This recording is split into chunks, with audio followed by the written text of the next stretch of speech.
Cerita ini sesungguhnya sudah cukup lama, sekitar 7 tahun yang lalu ketika Fatur masih berusia 15 tahun. Masih sekolah SMA dia kala itu. Ya, sudah 2 malam Mas Fatur nggak tidur.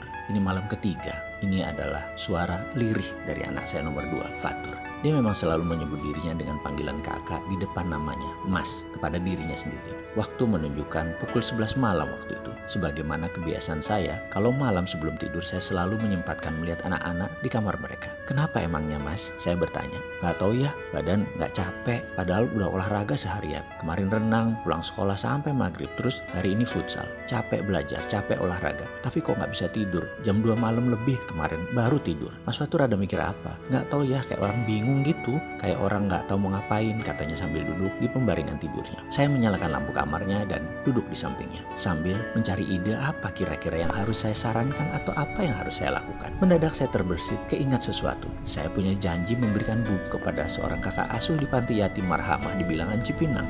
Gini Mas, mau gak nemenin ayah ke yayasan yatim Cipinang sekarang? Dan karena jalanan sudah malam, bagaimana kalau Mas Fatur yang nyetir? Wajahnya berubah semangat. Dia mengangguk cepat sambil mengganti baju segera. Melihat wajahnya berubah semangat, saya juga jadi semangat. Kita berdua langsung jalan menuju panti yatim karena Fatur gak bisa tidur, sekaligus melancarkan nyetir mobilnya, sekaligus memenuhi janji kepada sahabat lama kakak asuh panti tersebut. 1 kali dayung, 2-3 pulau terlampaui. Fatur memundurkan mobil, saya membuka gerbang, dan gang di depan rumah kami yang agak sempit dia lewati dengan lincah. Saya memujinya, wah Mas sudah mahir ya. Oh iya ayah, kan sering latihan pakai mobil teman-teman, katanya GR. Selagi berdua seperti ini memang private moment yang spesial bagi saya. Diskusi banyak hal disempatkan, termasuk menjawab pertanyaan Fatur, apa nggak apa-apa datang malam-malam ke yayasan panti yatim ya. Di sini kesempatan melakukan caddying atau mentoring yang tepat, bukan dengan wejangan namun sebisa mungkin dengan pengalaman. Saya menjawab, Mas Fatur, ayah sudah ngurus panti yatim lebih tua dari umur kamu. Kalau sekarang kamu 15 tahun, ayah kira-kira mengenal, mengelola dan sebisa mungkin membantu, yaitu lebih dari 18 tahun. Sejak tahun 1996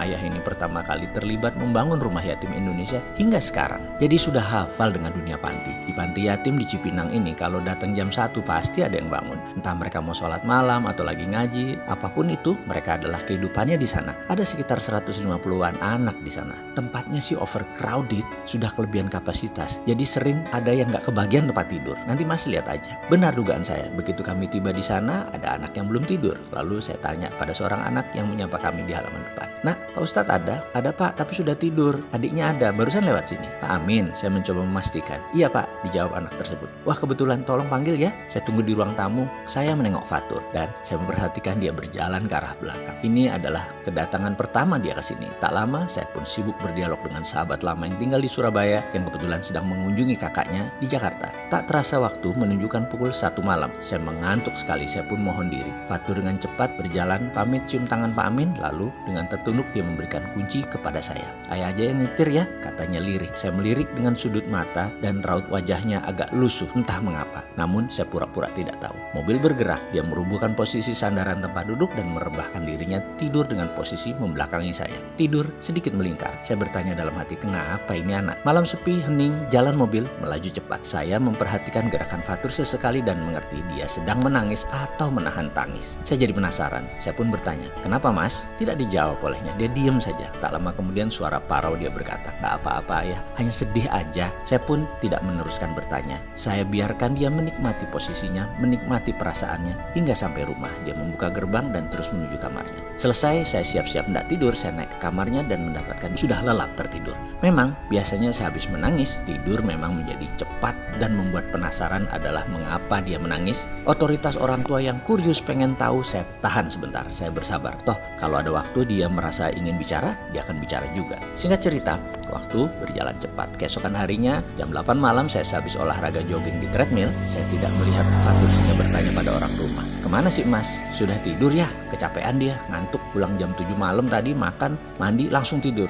Wah, sudah nggak insomnia dia, kata saya bercanda. Saya pun seperti biasa melakukan ritual rutin, nonton CNN, Bloomberg, NBC di TV sebagai bentuk refreshing saya. Jam 11 malam, ritual harian pun saya lakukan. Cek kamar anak-anak ke lantai 2, dari posisi tangga saya melihat kamar Fatur lampu masih menyala. Pikiran saya pun berasumsi, apa dia nggak bisa tidur lagi? Saya membuka pintu kamar Fatur perlahan, mata dengan cepat menyapu kamarnya yang sempit dan kecil itu dan mendapatkan Fatur sedang meringkuk tidur lelap sekali. Agaknya saking capeknya lampu lupa dimatikan. Saya pun menjulurkan tangan mematikan lampu kamarnya, klik, lalu pelan-pelan menutup pintu.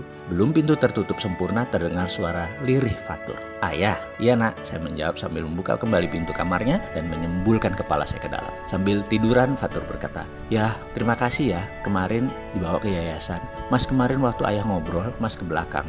Mas ketemu sama anak-anak panti, mereka lagi nggak bisa tidur juga. Kata mereka, kamarnya panas terus banyak nyamuk, kasihan deh ya. Mas sedih melihat kondisi mereka. Lalu mas tanya sama mereka kenapa banyak nyamuk, rupanya kamarnya nggak ada kawat nyamuk, sama nggak ada kipas angin. Mas jadi sedih banget, padahal cuma masalah kawat nyamuk doang, mereka nggak punya dan nggak bisa tidur. Mas jadi keinget sama keadaan di rumah ayah. Emang kamar mas kecil tapi nggak ada nyamuk, nyaman, ada AC, tapi mas nggak bisa tidur. Itu kan artinya mas ini kufur nikmat ya ayah. Mas dosa banget deh, nggak mensyukuri nikmat. Biar kecil tapi nyaman dan itu mas nggak syukuri, mas nggak terima kasih, mas nggak tahu diri. Sementara anak-anak panti mereka nggak ada nyaman-nyamannya. Mas jadi kasihan sama mereka. Karena itu mas kemarin nangis pas pulang dari yayasan. Mas nangis karena sebel sama mas sendiri yang nggak tahu diri. Terus kasihan sama anak panti. Kedua perasaan itu bercampur aduk. Jadi mas diem dan nangis ayah. Saya terdiam mendengar ceritanya. Fatur melanjutkan ceritanya. Jadi tadi di sekolah mas cerita sama teman-teman, ternyata banyak yang tersentuh loh ayah. Kita pada ngumpulin duit. Alhamdulillah terkumpul 2 jutaan. Terus kita pakai 2 angkot ke yayasan pulang sekolah. Kita beliin 2 kipas angin sama kawat nyamuk. Terus teman-teman mas banyak juga yang sedih ngeliat sarana di sana. Kan teman-teman mas banyak yang tajir keluarganya. Juga pada bilang gini, kita harus bersyukur loh sama keadaan kita dan kita harus berbagi sebagai ungkapan syukur kita kepada mereka. Makasih ya Fatur udah diingeti. Gitu ya, seru deh tadi. Saya sekali lagi hanya bisa menggeserkan badan. Saya mendekati Fatur dan memeluknya erat-erat. Nah, ada satu lagi yang kamu harus syukuri dan ayah syukuri. Banyak orang datang ke tempat yang sama melihat hal yang sama. Namun Mas Fatur melihat dari sisi yang berbeda. Mas menemukan diri Mas Fatur yang lupa bersyukur. Mas menemukan jatuh kasih pada sesama, itu namanya hidayah. Gak semua orang mendapat hidayah. Ayah pun belum tentu. Buktinya sewaktu mas menceritakan semua itu, ayah baru tersadar, ayah baru ngeh. Ayah juga kufur nikmat, ayah gak mendapatkan apa yang mas Fatur dapatkan. Terima kasih ya nak, sudah mengingatkan.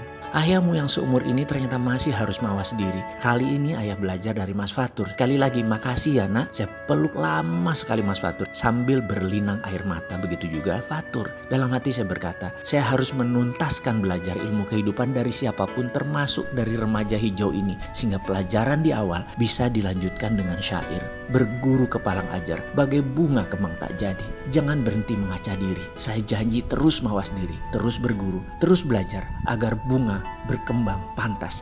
Semoga bisa terus bertransformasi, terus membuka diri dan menjaga integritas.